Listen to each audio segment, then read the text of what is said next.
कश्यपोऽत्रिभरद्वाजो विश्वामित्रोऽथ गौतमः जमदग्निर्वसिष्ठश्च सप्तैते ऋषयः स्मृताः दहन्तु पापं सर्वग्रहन्त्वर्घ्यं नमो नमः। नमस्कार फ्रेंड्स, मैं प्रियंका। मेरे चैनल में आप सभी का बहुत बहुत स्वागत है। आज के इस वीडियो में हम बात करने वाले हैं ऋषि पंचमी व्रत के बारे में। सबसे पहले मैं नियमों के बारे में बात करूंगी, इसके बाद मैं ऋषि पंचमी व्रत की पूजा विधि करके दिखाऊंगी। तो चलिए वीडियो स्टार्ट करते हैं। सबसे पहले जानते हैं कि क्यों रहा जाता है ऋषि पंचमी का व्रत। ऋषि पंचमी का व्रत रजस्वला होने पर जो भी हमसे गलतियां हो जाती हैं उन सभी दोषों की मुक्ति के लिए रखा जाता है। जब भी हम मासिक धर्म में होते हैं तो जाने या अनजाने में हमसे जो भी गलतियां हो जाती हैं, जो भी दोष हो जाते हैं, उन सभी दोषों की शांति के लिए ऋषियों की प्रसन्नता हेतु ऋषि पंचमी का व्रत रखा जाता है। बात आती है कि ऋषि पंचमी का व्रत हमें शुरू कब से करना चाहिए। तो ऋषि पंचमी का व्रत आप किसी भी उम्र से शुरू कर सकते हैं, लेकिन अगर आप ऋषि पंचमी व्रत का उद्यापन करना चाहते हैं तो जब भी आपका रजस्राव समाप्त हो जाता है, जैसे कि 40, 45, 50 साल एक उम्र होती है, जब रजस्राव समाप्त हो जाता है तब उसके बाद ही आप ऋषि पंचमी व्रत का उद्यापन कर सकते हैं। और अगर आप रजस्राव समाप्त होने के बाद ही ऋषि पंचमी का व्रत शुरू करते हैं तब आप 7 वर्ष ऋषि पंचमी का व्रत रह के और 8वें वर्ष उद्यापन भी कर सकते हैं। वैसे ऋषि पंचमी का व्रत आजीवन भी रहा जाता है। जो आपकी इच्छा हो तो आप जीवन भर ऋषि पंचमी का व्रत रह सकते हैं। चलिए अब पूजा विधि की बात करते हैं। तो भाद्रपद शुक्ल पक्ष की पंचमी के दिन ऋषि पंचमी का व्रत होता है, यानी कि हड़तालिका तीज जब होती है एक दिन छोड़ के, और तीसरे दिन जो है ऋषि पंचमी का व्रत आता है।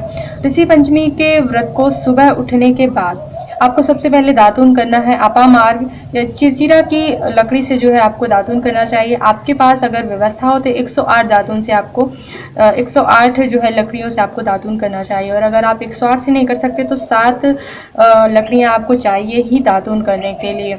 अगर आप 7 की लकड़ियों की भी व्यवस्था नहीं कर पाते तो कम से कम एक बड़ी लकड़ी लीजिए, उसके छोटे छोटे 7 टुकड़े करके आपको मुख में कम से कम 7 लकड़ियां छुआनी है, दातून करना ही है। तो 7 अपामार्ग की लकड़ियों से आपको दातून करके मुख की शुद्धि करना चाहिए। इसके बाद आपको मिट्टी लगा के स्नान करना चाहिए। कहना चाहूँगी, अगर आप मिट्टी लगा के स्नान करना इस युग में संभव नहीं है तो कम से कम मिट्टी लगाकर शुभ ज़रूर कर लीजिएगा। मिट्टी लगाकर स्नान करना चाहिए और इसके बाद आपको पंचगव्य निर्माण करना चाहिए। पंचगव्य निर्माण करके आपको आहुतियाँ भी देनी चाहिए और पंचगव्य का प्राशन भी करना चाहिए। ज़रूरी नहीं कि पंचगव्य की आहुतियाँ दी जाएं। विद्वानों ने पंचगव्य की आहुति देने के स्थान पे पंचगव्य का प्राशन भी बताया है, तो आप पंचगव्य का प्राशन भी कर सकते हैं। पंचगव्य कैसे बनता है? गाय का दूध, दही, घी, गाय का मूत्र और गाय का गोबर, ये सारी चीज़ें 5 चीज़ें मिलाकर कुशा से मथने के बाद आपको इनका प्राशन करना चाहिए, यानी कि पीना चाहिए, जैसे कि आप आचमन में पीते हैं। तो वैसे ये इन सभी चीज़ों को मिलाने का और प्राशन करने का, ये सभी चीज़ों का मंत्र होता है। लेकिन शास्त्रों में ऐसा बताया गया है कि महिलाओं की पूजाएं जो है बिना मंत्र के भी सफल हो सकती हैं। बिना मंत्र के भी आप पंचगव्य का प्राशन कर सकते हैं। तो पंचगव्य का प्राशन करने के बाद आपको व्रत का संकल्प लेना चाहिए। हाथ में चावल, फूल और जल डाल लें और इसके बाद व्रत का संकल्प लें। संकल्प में क्या बोलना है मैं आगे पूजा विधि में बताने वाली हूँ, तो आप वहीं पे देख सकते हैं। अगर बात की जाए ऋषि पंचमी व्रत की पूजा की तैयारी की, तो पूजा की तैयारी में आपको ज़्यादा कुछ चीज़ें अलग नहीं लगनी होती। जैसे कलश स्थापना करनी होती है तो पूरे कलश स्थापना की चीज़ें आपको चाहिए होगी।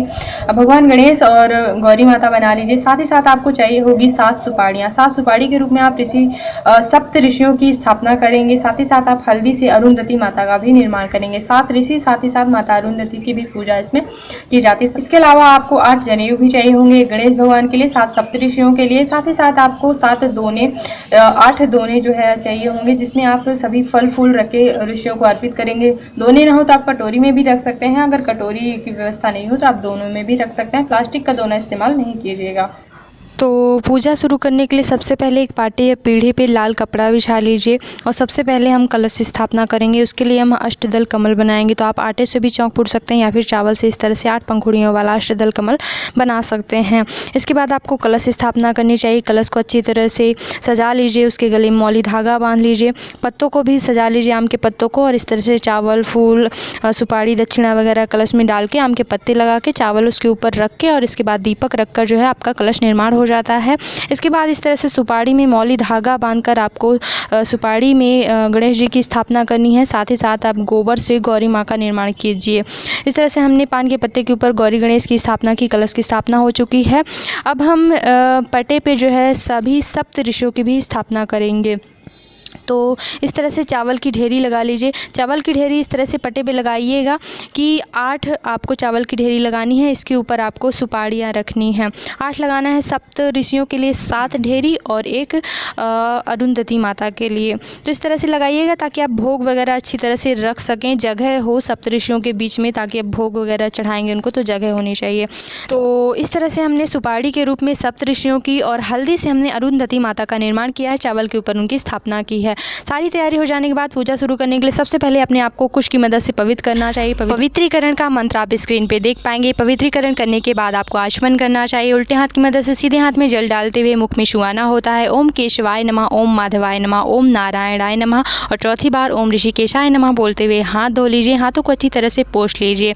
आचमन करने के बाद अब पूजा शुरू करने के लिए सबसे पहले व्रत का संकल्प लेना है। संकल्प लेने के लिए हाथ में चावल और फूल लीजिए। संकल्प में क्या बोलना है कि जाने या अनजाने में रजस्वला होने पर जो भी मैंने संपर्क किया है, जो भी मुझसे गलतियां हुई हैं, दोष हुए हैं, उन सभी दोषों की शांति के लिए मैं अरुंधति सहित सभी सप्तऋषियों की पूजा का संकल्प लेती हूँ। कृपया करके पूजा स्वीकार कीजिएगा। इस संकल्प का जो है चावल फूल आप भगवान के पास छोड़ सकते हैं। इसके बाद आपको आवाहन करना है। तो सबसे पहले हम श्री गणेश का आवाहन करेंगे चावल फूल लेकर। हे श्री गणेश, ऋषि पंचमी के पूजन हेतु मैं आपका आवाहन करती हूँ, कृपया करके यहाँ पे विराजें। हे गौरी माता, ऋषि पंचमी व्रत के पूजन हेतु मैं आपका आह्वान करती हूँ, कृपया करके अपनी पूजा का सौभाग्य प्रदान करें। इसी प्रकार कलश में भी हे वरुण देवता, कलश में सभी देवी देवताओं मैं आपका आह्वान करती हूँ, कृपया करके अपनी पूजा का सौभाग्य प्रदान करें, यहाँ पर विराजें। इस तरह से चावल फूल छोड़ के उनका आवाहन कीजिए। सबसे पहले भगवान श्री गणेश की पूजा कीजिए, उन्हें कुश की मदद से जल से स्नान कराइए। इसके बाद माता गौरी को कुश की मदद से जल से स्नान कराइए। साथ ही साथ आपको कलश में भी सभी देवी देवताओं का विधिवत पूजन करना है, उन्हें भी कुश की मदद से जल अर्पित कीजिए। आप दूध से भी स्नान करा सकते हैं भगवान श्री गणेश को, माता गौरी को। इसके बाद दूध के बाद पुनः से जल से स्नान ज़रूर कराना चाहिए, तो जल से स्नान कराइए। इसके बाद आपको जनेऊ अर्पित करना चाहिए भगवान श्री गणेश के लिए। जनेऊ नहीं हो तो कच्चा सूत की फेरी लगा के 6 और आप इस तरह से जनेऊ अर्पित कर सकते हैं। माता गौरी को वस्त्र स्वरूप मौली धागा अर्पित कर सकते हैं या फिर वस्त्र भी अर्पित कर सकते हैं। इसके बाद आप हल्दी, कुमकुम वगैरह लगाइए। कलश में भी वस्त्र इत्यादि अर्पित करना चाहिए।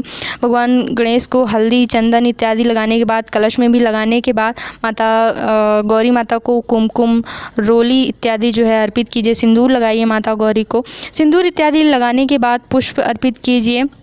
विधिवत पूजन जो है आपको कलश का भी करना है। भगवान गणेश को पुष्प अर्पित कीजिए। दूर्वा अगर आपने एकत्रित कर ली हो, दूर्वा अर्पित कीजिए। लाल पुष्प माता को चढ़ा सकते हैं। अक्षत इत्यादि अर्पित कीजिए। माता रानी को श्रृंगार ज़रूर अर्पित करना चाहिए। जो भी आपसे चूड़ी, बिंदी बने, आलता वगैरह, जो भी मेहंदी, जो भी आपकी सामर्थ्य हो, आप उन्हें जो है श्रृंगार का सामान अर्पित कीजिए। श्रृंगार इत्यादि अर्पित करने के बाद आप जो भी भोग चढ़ा सकते हैं, फल, मिठाई, नैवेद्य, वो सारी चीज़ें आपको जो है गौरी गणेश को अर्पित करना चाहिए। साथ ही साथ कलश में भी अर्पित करना चाहिए। तो ये सारे भोग लगाने के बाद कुश की मदद से भोग में जल ज़रूर फेर दीजिएगा। और भोग लगाने के बाद हम धूप दीप करेंगे गौरी गणेश का। और धूप दीप करने के बाद जो है हम सप्त ऋषियों की पूजा प्रारंभ करेंगे। तो सप्त ऋषियों की पूजा के लिए भी सबसे पहले उनका आवाहन करना है। तो आवाहन कैसे करना है? हाथ में ले लेना है चावल फूल और थोड़ा सा जल डाल लीजिएगा। एक साथ भी आप 7 ऋषियों का आवाहन कर सकते हैं या फिर आप अलग अलग नाम बोलकर भी कर सकते हैं। नाम आप स्क्रीन पे देख पाएंगे। तो एक साथ कैसे करना है कि हे सभी सप्त ऋषियों, माता अरुंधति सहित मैं अपने जाने अनजाने में किए गए दोषों की शांति के लिए आपके पूजन हेतु आपका आवाहन करती हूँ। कृपया करके सभी सप्त ऋषि माता अरुंधति यहाँ पर पधारें और अपनी पूजा का सौभाग्य प्रदान करें। कृपया करके यहाँ पर आसन स्वीकार करें। इस प्रकार से चावल फूल वहाँ पर छोड़ दीजिए। इसके बाद हम सभी सप्त ऋषियों को जल से स्नान कराएंगे। तो इस प्रकार से कुश की मदद से सभी सप्त ऋषियों सहित माता अरुंधति को जल से स्नान कराइए। जल से स्नान कराने के बाद पंचामृत बना लीजिए। पंचामृत से भी सभी सप्त ऋषियों को माता अरुंधति को स्नान कराइए। पंचामृत से स्नान कराने के बाद पुनः जल से अभिषेक ज़रूर कराना चाहिए। सभी सप्तऋषियों को जल से पुनः स्नान ज़रूर कराइए। स्नान आदि कराने के बाद वस्त्र अर्पित करना चाहिए, जनेऊ अर्पित करना चाहिए। तो व्यवस्था हो तो 7 जनेऊ एकत्रित कर लीजिए, और अगर जनेऊ नहीं हो तो इसके स्थान पे आप कच्चे सूत की 6 फेरी लगाकर जनेऊ स्वरूप कच्चा सूत अर्पित कर सकते हैं, जैसे मैं कर रही हूँ। जनेऊ अर्पित कर और जनेऊ इत्यादि अर्पित करने के बाद सभी ऋषियों को वस्त्र भी अर्पित करना चाहिए। तो अगर आपके पास पीले वस्त्र हो तो आप सभी ऋषियों को पीले वस्त्र अर्पित कीजिए, और अगर वस्त्र नहीं हो तो आप वस्त्र की भावना करके कच्चे सूत को ही हल्दी से रंग के कच्चा सूत ही अर्पित कर सकते हैं, या फिर आप मौली धागा भी वस्त्र की भावना करके अर्पित कर सकते हैं। तो जैसा कि आप देख पा रहे हैं कि मैंने सभी ऋषियों को वस्त्र अर्पित किए, साथ ही साथ माता अरुंधति को भी मैंने वस्त्र की भावना करके मौली धागा अर्पित किया है। और वस्त्र इत्यादि अर्पित करने के बाद हम सभी ऋषियों को हल्दी लगाएंगे, और सभी ऋषियों को हल्दी लगाने के बाद कुमकुम लगाएंगे, रोली इत्यादि लगाएंगे। और हल्दी कुमकुम लगाने के बाद माता अरुंधति का भी श्रृंगार करेंगे। माता अरुंधति को सिंदूर अर्पित करेंगे, और साथ ही साथ आपके पास जो भी श्रृंगार सामग्री हो वो भी आप माता को अर्पित कर सकते हैं। चूड़ी, बिंदी, आलता, मेहंदी, जो भी आपकी सामर्थ्य हो, चुन्नी वगैरह, वो सब आप माता अरुंधति को ज़रूर श्रृंगार स्वरूप अर्पित कीजिएगा। और श्रृंगार इत्यादि अर्पित करने के बाद हम सभी सप्त ऋषियों को पुष्प चढ़ाएंगे। तो सभी ऋषियों की विधिवत से कोई भी चीज़, यानी कि सभी चीज़ें याद कर करके और उन्हें अर्पित ज़रूर कीजिएगा, और विधिवत से पूजा कीजिए सभी ऋषियों की। माता अरुंधति को आप लाल पुष्प चढ़ा सकते हैं। तो मैंने माता अरुंधति को गुलाब का फूल अर्पित किया है। फूल इत्यादि अर्पित करने के बाद हम भगवान को भोग लगाएंगे सभी ऋषियों को। तो भोग लगाने के लिए जैसे कि मैं कटोरी में रख रही हूँ, इस तरह से फल, मिठाई, नैवेद्य जो भी आप अर्पित करना चाहते हैं, तो या तो आप छोटी छोटी कटोरियों में अर्पित कर सकते हैं, या फिर आप पत्तों में भी अर्पित कर सकते हैं, या पत्तों का जो दोना आता है वो आप 7-8 दोने ले लीजिए, उन दोनों में भी आप सभी सामग्री रख के अर्पित कर सकते हैं। लेकिन प्लास्टिक का डिस्पोजल यूज़ मत कीजिएगा।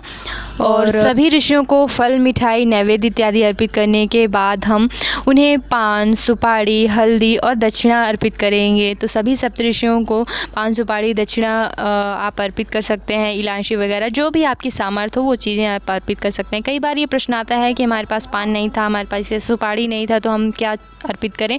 तो ऐसा नहीं है, जो भी आपकी सामर्थ्य हो, जो भी आपके पास हो, जो भी आपकी श्रद्धा हो, आप अर्पित कर सकते हैं। भगवान आपकी श्रद्धा स्वीकार करते हैं, ना कि आपकी सामर्थ्य। इसके बाद हम उन्हें अक्षत अर्पित कर रहे हैं।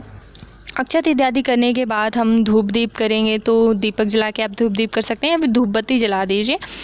और धूप दीप करने के बाद हमें जो है ऋषि पंचमी व्रत की कथा पढ़नी और सुननी चाहिए। हाथ में चावल फूल ले लीजिए और ऋषि पंचमी की व्रत कथा पढ़िए या फिर सुनिए। मैं वीडियो डाल दूंगी ऋषि पंचमी व्रत की कथा की, तो आप वहां से भी चेक कर सकते हैं, सुन सकते हैं। इसके बाद व्रत की कथा पढ़ने के बाद हम हवन करेंगे। तो जैसा कि आपने देखा कि मैंने जल फिराया पहले कुश की मदद से, इसी तरह से आपको अग्नि में जल फिराना है।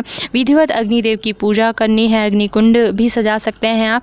तो हल्दी, चंदन इत्यादि से विधिवत भगवान अग्निदेव की पूजा कीजिए पहले, और अक्षत इत्यादि, पुष्प इत्यादि से। और अग्निदेव की पूजा के बाद आपको हवन आहुतियाँ देनी चाहिए। हवन सामग्री में घी गुड़ मिला लीजिए, घी अवश्य मिलाना चाहिए हवन सामग्री में। और हवन सामग्री से आप इसके बाद आहुतियाँ दीजिए, कम से कम 7 आहुतियाँ तो ज़रूर ही दीजिए। तो हवन सामग्री से आहुति देने के बाद जो भी आपने सप्तऋषियों को प्रसाद अर्पित किया है उससे भी आप भोग ज़रूर लगाइए। साथ ही साथ एक बार रात्रि में भी जो भी आप प्रसाद स्वरूप ग्रहण कर रहे हैं, आप खा रहे हैं, उसे भी आहुतियाँ ज़रूर दीजिएगा, भोग ज़रूर लगाइएगा।